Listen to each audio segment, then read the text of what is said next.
Very few companies in gaming have reached the level of prestige that Naughty Dog has. First Crash Bandicoot, then Jak, then Uncharted, then The Last of Us. Regardless of my thoughts on all these things, they're all well loved, at least by most people. After creating the PlayStation's first de facto mascot and a sequel for him, Naughty Dog decided it was time to move on and end their involvement in Crash Bandicoot with a bang. Late 1998, Crash Bandicoot 3 Warped came out. Packed with new ideas and new directions, a send-off to their firstborn child before he got into weird drugs and dropped out of college. Anyway, I suck at intros, but let's see if Warped still holds up. And yes, it is Crash Bandicoot 3 Warped. It's just a small 3 right there. See it? Following Crash Bandicoot 2's ending, the main villain of the franchise, Dr. Neocortex's space station falls to Earth, landing on a monument that was containing Crash's magical mask friend, Aku Aku's evil twin brother, Uka Uka. Uka Uka is retconned into having been working with Cortex the whole time, or at least for Crash 2 I think, and berates him for his past failures, deciding to take charge. With all of the crystals and gems gone as of the end of Crash 2, Uka Uka enlists Dr. Nefarious Tropy, get it like entropy? To build the time twister and travel through time collecting the gems and crystals from the past to finally take over the world, with only Crash, his sister Coco, and Aku Aku to stand in their way. Warped still relies mostly on the series' core gameplay. Crash can run, jump, and spin as an attack. Levels tend to be linear, seen from behind, with Crash moving forward into the distance, with occasional other perspectives like side-scrolling. It's sort of a 3D translation of Donkey Kong Country, with a similar feel of weight, momentum, and a similar attack, although the spin attack isn't exactly like the roll carries momentum. Crash can normally only take one hit before death, but can find Aku Aku boxes to gain an additional 2, while a third mask will give him temporary invincibility. Crash will periodically get new abilities as well, more on that later. While the core gameplay is simple on paper, Crash has numerous collectibles to worry about. Crystals are basically free, usually directly in the middle of stages, and necessary for reaching the boss of each world. Gems can have a few different requirements. Every stage has at least one for breaking all the boxes in a stage, and goddamn is breaking boxes satisfying.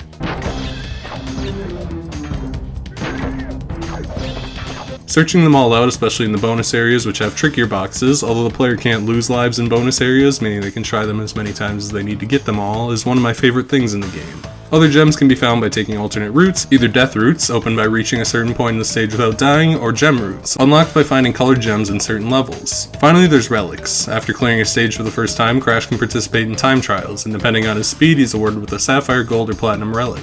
Sapphires are used to unlock bonus levels, which contain their own gems, and golds are needed to push up to full completion, while platinums are just for bragging rights. They don't even count for raising the completion percentage. I find that going for the sapphire and gold relics is not only usually fair, but pretty fun, especially since they give an opportunity to return to old levels with new powers to tear them open in new ways. All the sapphire relics are doable without additional powers that aren't normally available at that point in the story, and the golds are as well, I believe, with some speedrunning tricks. Most of the platinums are not.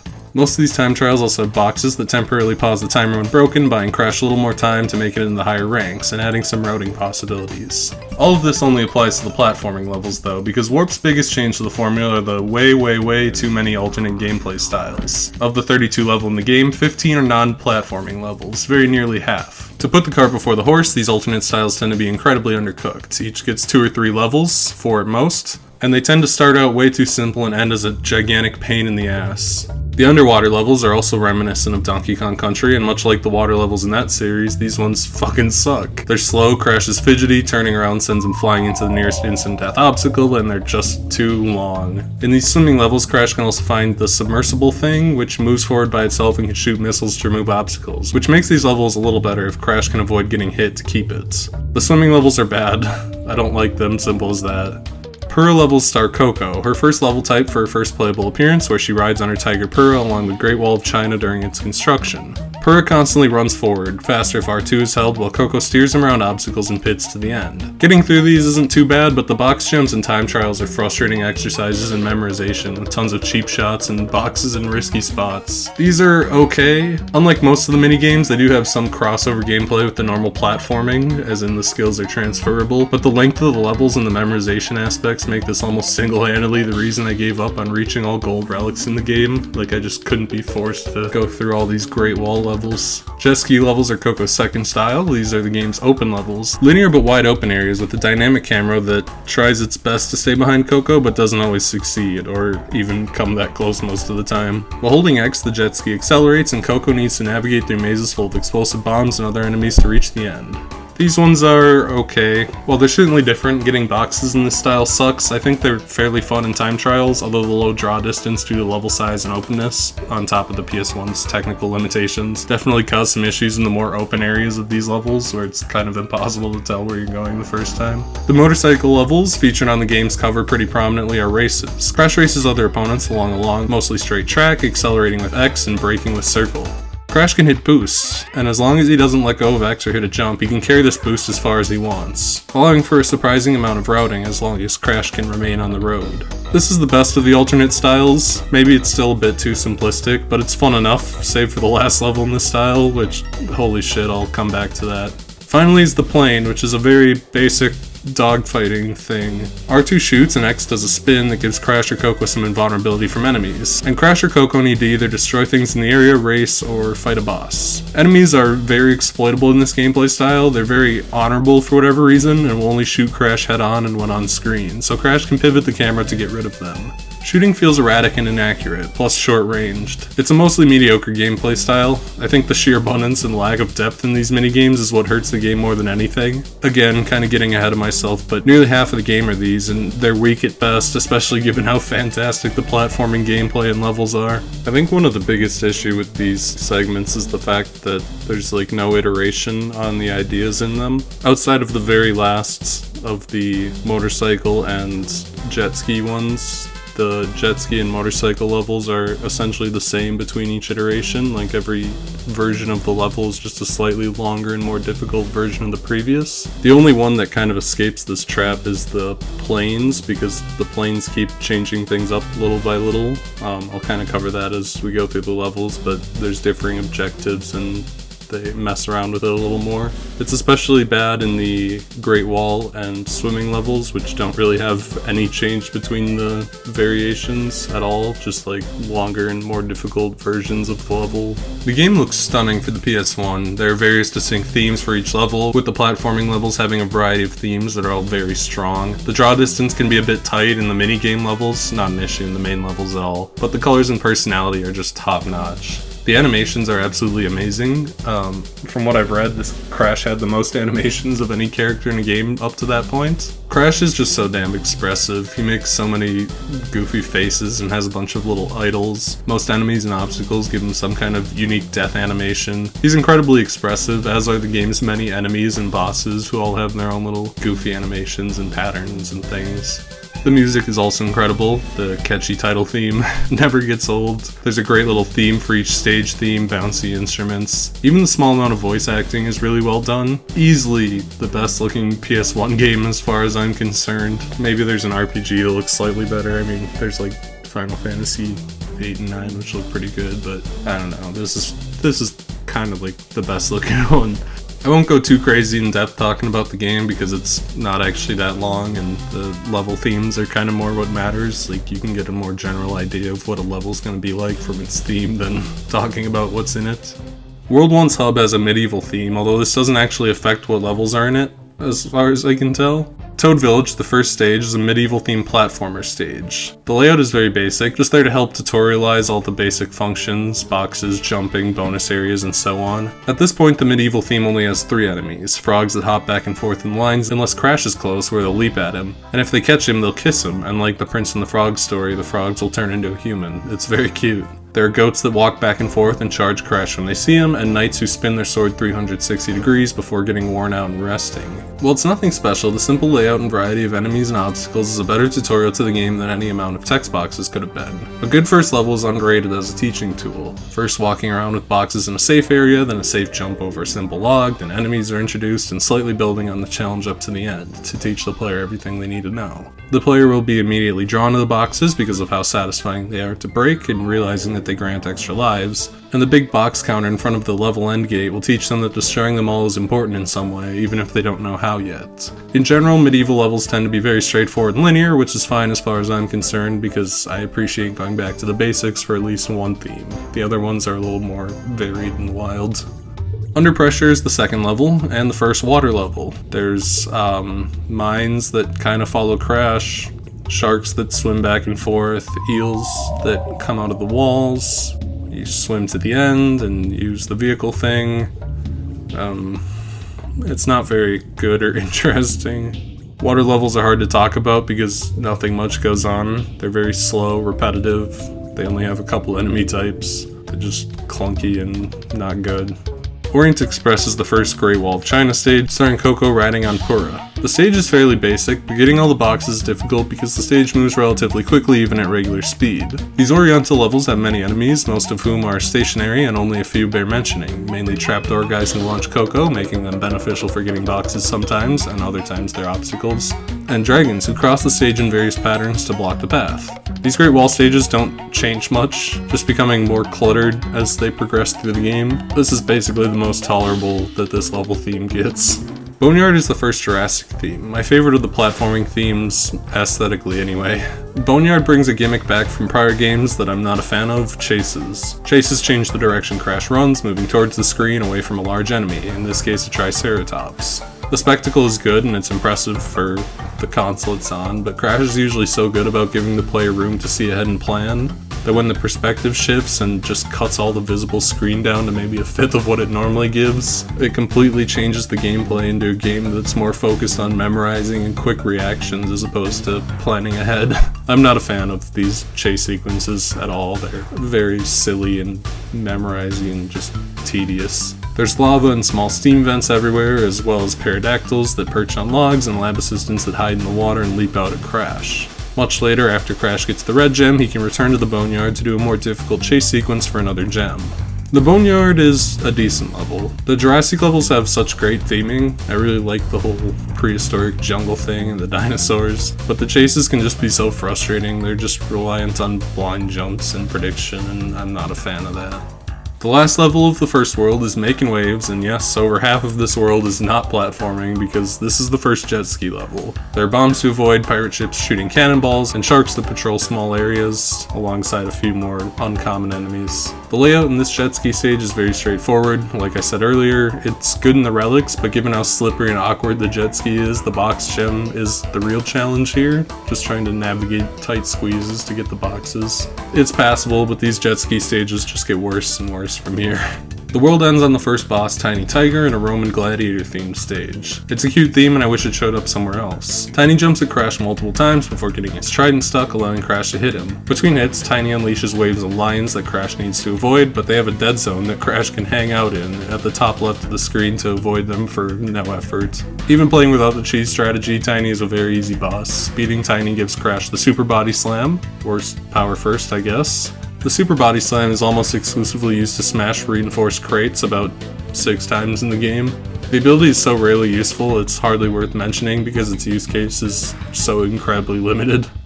World 2's hub in the Time Twister has an Arabian theme, proving that this doesn't mean much, as the world leads in with Gee Whiz, another medieval level introducing magicians, enemies that shoot magic spells in rhythm that turn Crash into a frog when they hit. Once again, these medieval levels tend to be very basic and straightforward, but they are enjoyable despite that, because they're just platforming in its most pure sense, no gimmicks. Hang 'em High introduces the Arabian platforming theme with its own gimmicks and sets of enemies. Arabian has strong music and theming, as well as a variety of gimmicks, bouncy awnings, crates to hang from to travel across, flying carpets, and a variety of enemies, swordsmen that walk and slash at Crash before turning around and exposing themselves, genies on flying carpets who fly in circles, monkeys carrying jars who after getting hit for the first time will bump into Crash to launch him, men who throw Molotovs from the windows, and scorpions that hang upside down in the hanging sections and pace about. The Arabian levels tend to be some of the strongest for the platforming aspects of the game, with well-paced time trials and a ton of variety even within the levels. The Arabian theme is very good.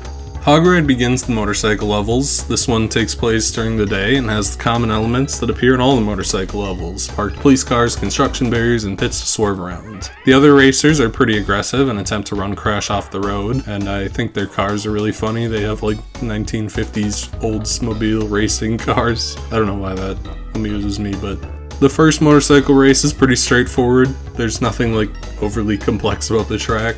Out of all the mini games, the motorcycles are probably the most tolerable. They're the ones that have the least jank and the most going on. Tomb Time introduces the Egyptian theme, which is my favorite theme of the game by far. They tend to not only have the tightest platforming in the game, with small gaps everywhere, timing with opening and closing stone doors, collapsing platforms, and floors covered in oil that make Crash slide, but also tend to introduce the most interesting gimmicks that the platforming levels have to offer. There's a variety of enemies for the themes, snakes that slither back and forth, monkeys in jars that switch between unbroken jars throwing rocks at Crash, and sarcophaguses that burst into a mummy when attacked. Much later, after getting the purple gem, a new path opens up that's required for a second gem in the box gem. All of the Egyptian levels are really fun, on a similar level to the Arabian ones, probably a little higher actually, with really good theming and strong gimmicks and great level design that's challenging and varied. Midnight Run is a second Great Wall level. Not much changes, it's the same idea as the first without much for twists on the old formula. Just more stuff strewn about to up the difficulty in frustrating ways, especially in the time trials.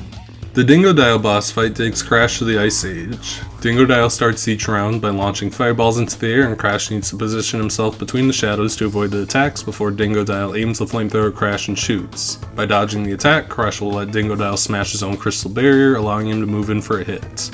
The cool twist is that after getting hit, Dingodile's flamethrower will self-destruct, and Crash needs to navigate around the crystals to get away from it. Dingodile's an okay fight, although my first time he tripped me up for quite a while before I realized that moving when he aims the flamethrower makes it way more difficult than it has to be. Once Dingodile is defeated, Crash gets an actually useful ability, the double jump, which greatly increases Crash's vertical distance and gives him a tiny bit more horizontal distance. Although the second jump cancels momentum, sometimes good for correction, sometimes good for distance. It's worth noting that Crash needs to use the double jump while already moving up. If he begins falling down after a jump, it's too late. This ability is invaluable, but it's the next few that really crack the game open. World 3 is Oriental themed, despite the much appreciated lack of a Great Wall level. Dynamite introduces a small gimmick to the Jurassic levels that only appears one other time, a baby T-Rex. The baby T-Rex can only be ridden in one segment, but extends Crash's jump and increases his speed while riding until he gets hit, as well as destroying boxes automatically on contact. It's fun and cute because it doesn't change the core gameplay so extensively as most of the minigames do. Skill in the platforming carries over to the baby T-Rex. Both the main route and the Yellow Gem route Crash can return to later have the standard chase sequences, the Yellow Gem one being one of the most frustrating and longest in the game. Deep Trouble's the other water level, and while worse in every single way because it's longer and busier, it's also thankfully the last. The only interesting element of the stage is the red gem hidden in it, which begins to open hidden routes. After reaching the end, Crash can backtrack onto a harder route by activating a gray switch. The gem route is a miserable slog, especially given it requires basically getting to the end of the stage, going halfway back, and then doing another entire stage, but it's eventually necessary, so suck it up, I guess. High Time is another Arabian level and solidly long and challenging to boot. It's fairly standard for what it is, and apparently one of the hardest time trial levels, according to what I've read from other people. The big twist of High Time is the game's first death route. Surviving until about the halfway point opens up an alternate route where you can obtain the purple gem and open more routes. The death route does not have any real major distinctions, it's kind of just more difficult twist on the regular Arabian stuff. Road Crash is another motorcycle level. This one is a fair bit darker than the first, which can make seeing the pits a little bit harder, but the amount of boost pads make getting first in this race quite a bit easier than the first one, honestly. Doubleheader returns to the medieval theme and introduces a new enemy, the two-headed giants who swing in one direction then the other, can only be killed by jumping on top of them, or with an item Crash gets later. I really like the rainy thunderstorm theme that Doubleheader has, which is very comfy. I just like rainy stages, but you know, the medieval levels are kind of just more the same. They get more difficult over time, obviously, but they're not like gimmicky or weird in any way. Entropy, the guy who made the Time Twister, is the boss of World 3, and the only one that's actually a platforming boss. Entropy shoots orbs and summons moving lasers that Crash needs to avoid, and after dodging them for a while, Crash needs to hop between small platforms to reach Entropy and repeat. It's the only boss that actually feels like he belongs in a platforming game, and is the best of the bosses. Defeating Entropy gives Crash the Death Spin ability. Crash can mash square to use the spin attack repeatedly, both on the ground and in the air, to greatly extend his horizontal distance. While the ability isn't often necessary, it opens up a ton of shortcuts in earlier levels, and is occasionally necessary on bonus paths when the game tends to be a little bit harder. The fourth world is Egyptian and actually starts with an Egyptian level, Sphinxinator. Egyptian levels are always really fun, and this one has a blue gem path that leads to a nightmarish level chunk where the entire floor is covered in slippery oil. Both the main and bonus path are very fun, and the Egyptian levels, as I said before, are pretty much top tier. Bye Bye Blimps is the first plane level. Coco needs to shoot down a bunch of blimps while turning frequently to make the other planes stop shooting at her. The plane segments are simplistic to a fault.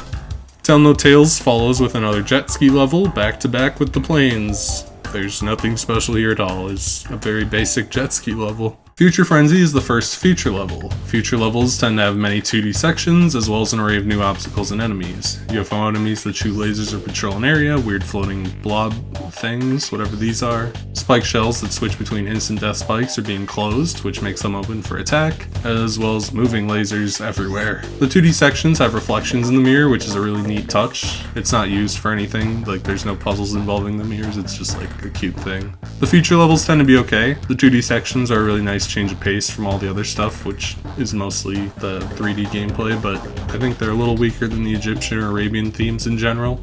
Tomb Waiter, as in waiting pool, is an Egyptian level with a fairly unique gimmick, as the Egyptian levels tend to have from here on. Water will rise and lower at fixed intervals, and Crash needs to move between safe areas to pass through. Often these sections require tight timing to spin levers to open doors, or just to pass over the new enemies like the shield guys that bounce Crash backwards and the beetles that fly above the water.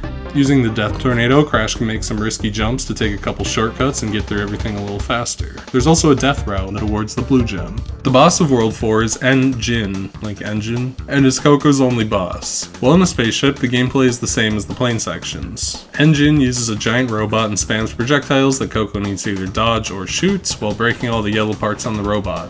It's very easy and just requires very moderate spatial awareness while flying in circles to destroy it in time. The fight goes on too long, but it was a good attempt at mixing the minigames into the bosses, I suppose. Besting N-Jin gives Crash the bazooka, which he can pull out and aim at enemies, boxes, and switches. The bazooka, while slow, is a good way to clear a safe path and makes box gems, especially in the earlier levels, much easier because Crash doesn't have to, actually do the platforming when he can just shoot the boxes from a distance. It doesn't have much legitimate necessary usage. There's a few levels in the game where the nitro crates, which blow up instantly when Crash touches them, so he can't normally break them, are around without a nitro switch, which are switches placed at the end of levels to automatically destroy all nitro crates, so they'll have to manually destroy them all with the bazooka.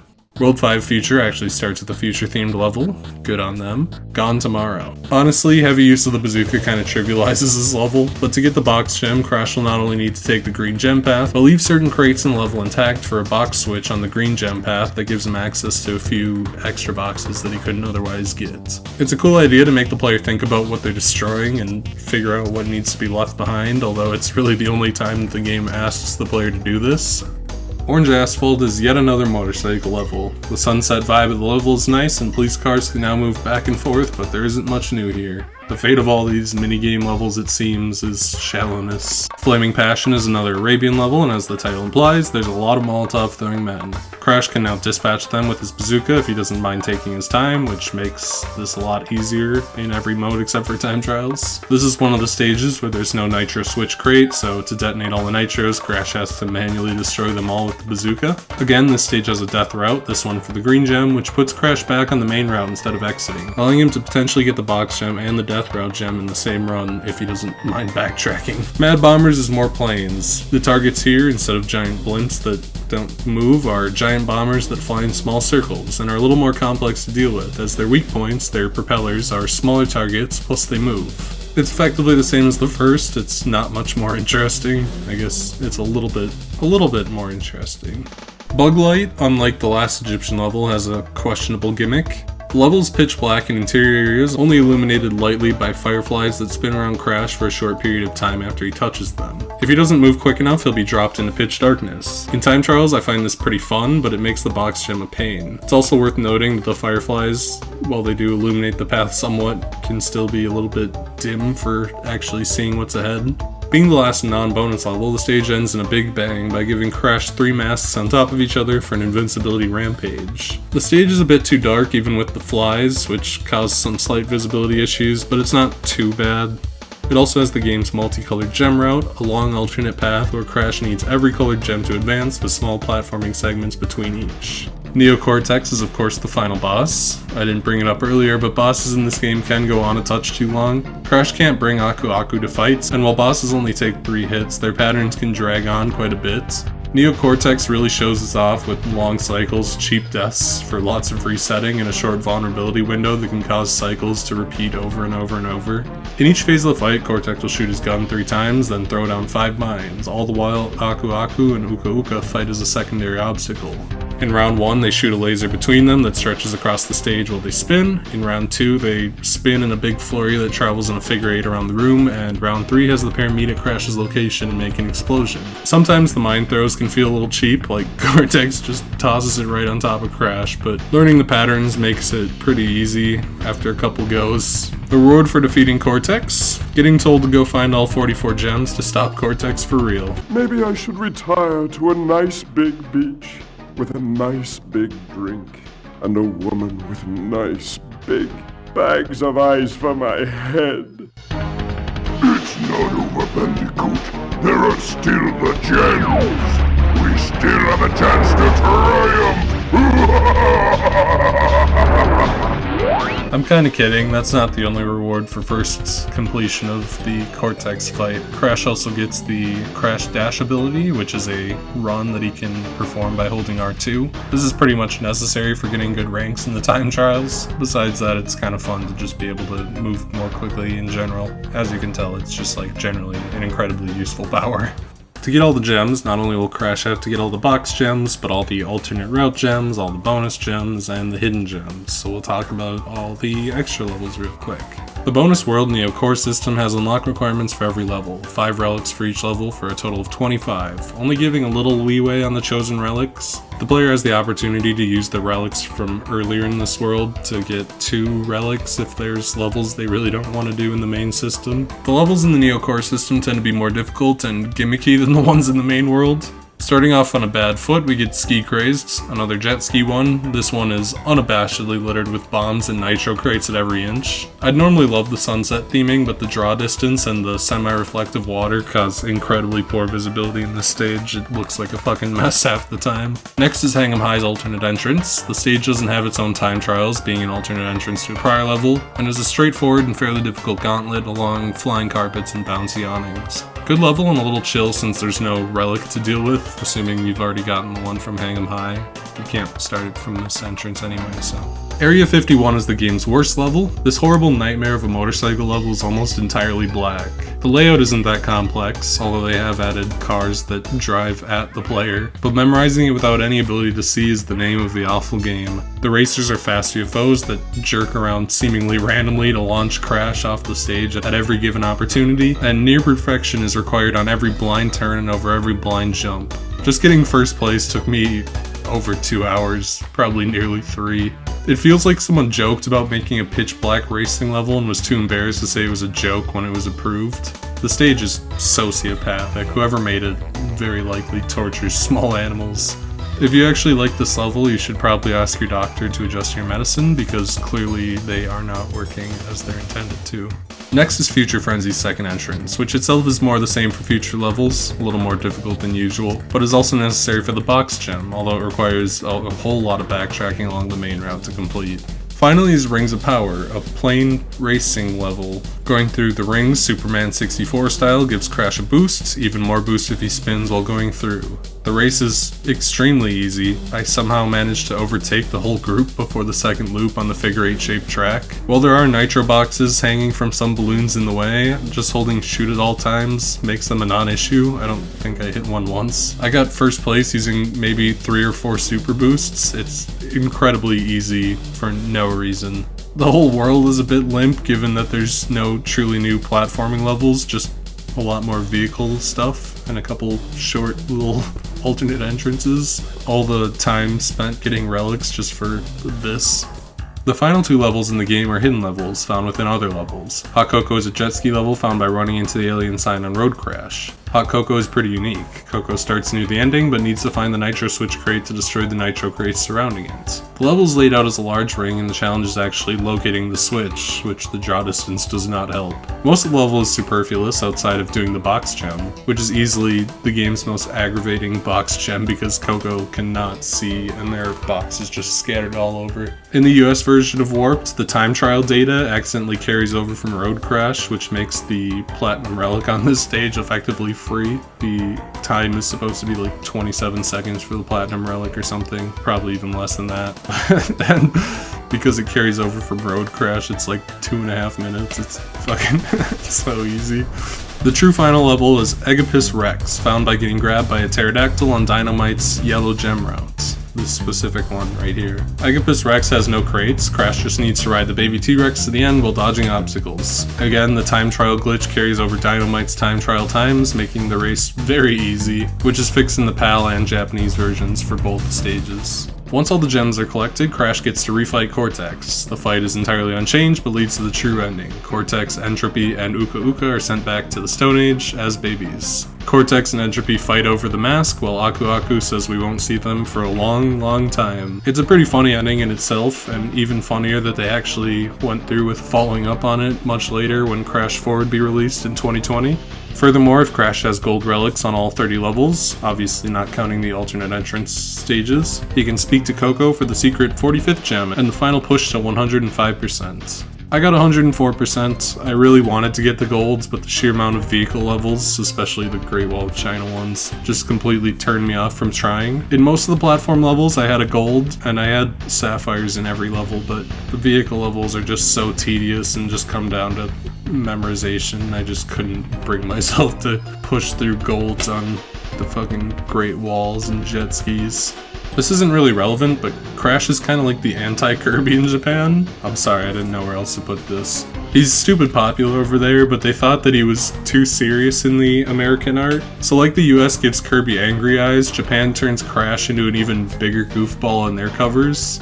He's sometimes called Kawaii Crash. He has big funny eyebrows and like glistening eyes. Crash 4 is the first Crash Bandicoot game to ever use the American design instead of a unique Japanese one. Despite Naughty Dog's departure following the spin-off game Crash Team Racing, the series would go on without them to bad results, until eventually the series would find a second wind with a direct sequel that retcons all the middle stuff, Crash 4, which has been held up as a return to form for the series. Warped really cemented Crash's legacy and has been hugely well regarded. That all said, Crash Bandicoot 3 Warped is incredibly flawed to me. I love the platforming levels, almost every single one is fantastic. The level themes and gimmicks and music are all so great, and that aspect is undeniably amazing, but I think the alternative gameplay styles really drag the game down. It's not that I hate most of them, but even the motorcycles, which are probably the best of the bunch and also have the most levels, are plainly decent at best, while the water levels and Great Wall levels are largely just miserable to me. I like so much about Warp, and I love the parts that are actually Crash Bandicoot, but there's so much variety sheerly for the sake of variety. It feels like a bunch of half-baked demos for other games were jammed in to fill space instead of just doing what Crash does best. If there were only a handful of these vehicle levels, or they picked one or two and built on them well, I don't think I'd mind, but it's like easy water level, hard water level, easy Great Wall, hard Great Wall. They aren't fleshed out, and even the more prominent ones like the jet ski and motorcycles still end up fairly shallow by the end of the game. It's a good game with so many good characteristics, but Naughty Dog was too ambitious in wanting to try new things. Perhaps they felt they'd said enough with Crash 2 being nothing but platforming, but I really wish it had just been that. There's genius in this game, loosely obfuscated with a bunch of disparate ideas. I'd recommend playing it, it's fairly easy, at least before gold time trials, and really fun, but it's definitely flawed, an almost great game. But hey, as these things do, no good thing can go untouched, and in 2017, Warped would return.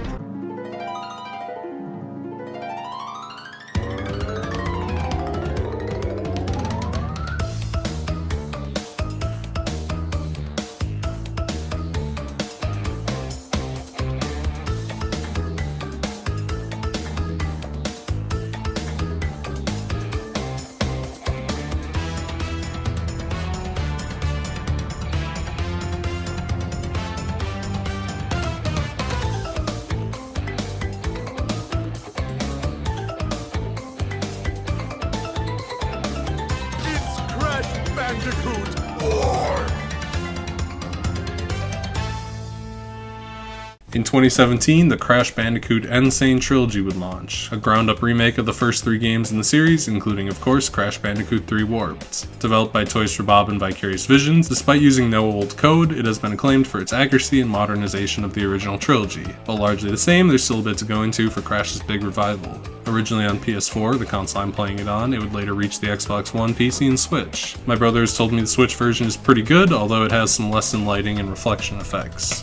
While gameplay is largely the same, control's been gradually tightened in all gameplay styles. It's a little stiffer, but I found that it was generally more enjoyable to play in this stiffer control scheme.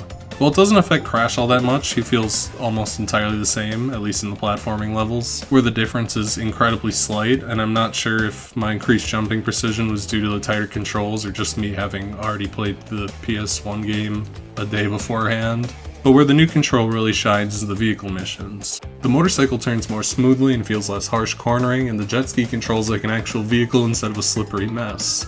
On the plain and Great Wall stages, it might be a bit too tight, where movement feels a tad sluggish, but for the most part it feels really good, even a little better than originally. One of the major additions to the game is that Coco is playable in most levels. In platforming, she plays fully identically to Crash and is selectable optionally from the start, and she unlocks powers alongside him. I still played as Crash throughout the game, I just find his animations more fun, but it's a nice option. Outside of this, either character can now do the plain levels, as opposed to Coco doing the first and Crash doing the last two.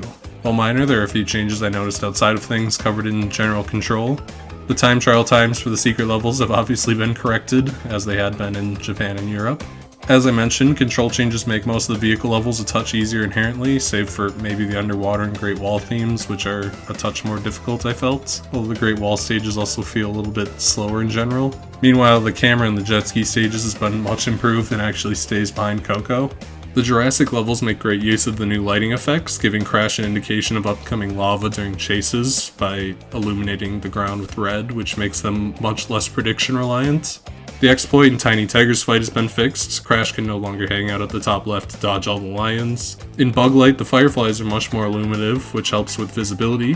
Cortex's fight also seems to have slowed Aku Aku and Uka Uka down a ton in all three phases, which makes it a bunch easier than originally, which is honestly, I don't know why they did that. It wasn't really that hard, but it makes it way easier, and it's not like it speeds up the second time, it's just easier.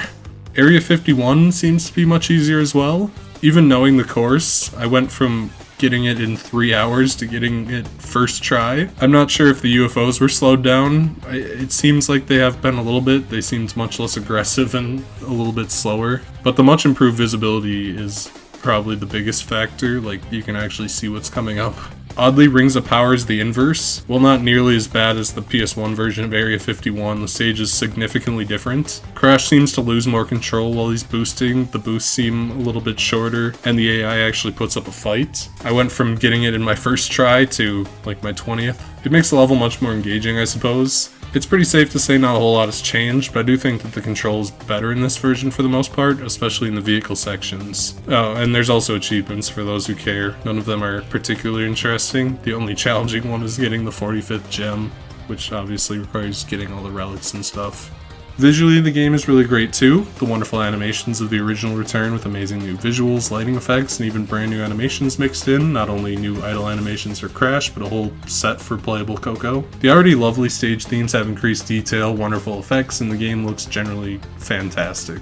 Special shoutouts to the new Pause UI, which shows all the information previously relegated to a PowerPoint in a tiny box in the original version, which has all been reorganized to show everything in a crisp, clean layout. It looks very nice. The Insane Trilogy was a huge return to form, and would revive the Crash brand for a remake of the racing spin-off, Crash Team Racing Nitro Fueled, and a new quote-unquote true sequel to Warped, Crash Bandicoot 4 It's About Time. Honestly, speaking solely on the Warped remake, this is the better way to play. The vehicle sections are much more tolerable, still drag the game down some, but a lot less so, while the already great platforming levels have been tightened up and look absolutely amazing.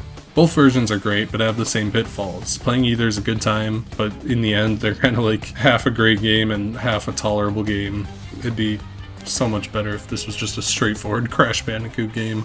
But this too is not the end, because for the first time Crash will get DLC, 2 pieces in fact, both free despite being an Activision game. One for the Crash Bandicoot remake, the cut level Stormy Ascent, which I won't be talking about here because this is a Warped video, and one for Warped, an entirely new level that was made as something of a proof of concept for a brand new Crash game that the team was hoping to develop.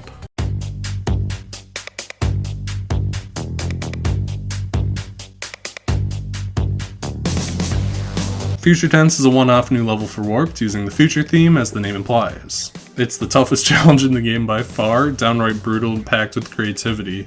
There's tons of really neat stuff that's not used anywhere else. Hidden switches, backtracking, an extremely brutal death route that requires using every ability to complete with this absurd dynamite crossing section. There's a new bonus area that's incredibly brutal and requires timing all these dynamite explosions, and there's a spinning bounce across these UFOs, which is really creative and a good use of the death tornado spin.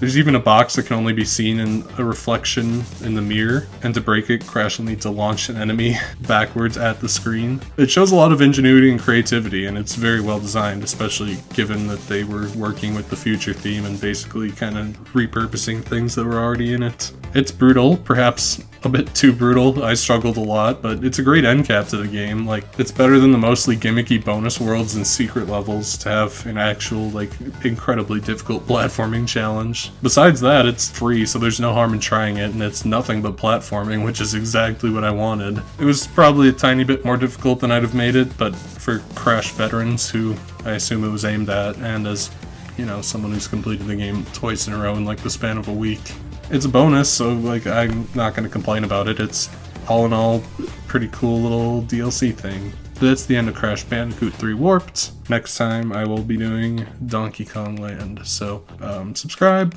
like, yeah, bye, thanks.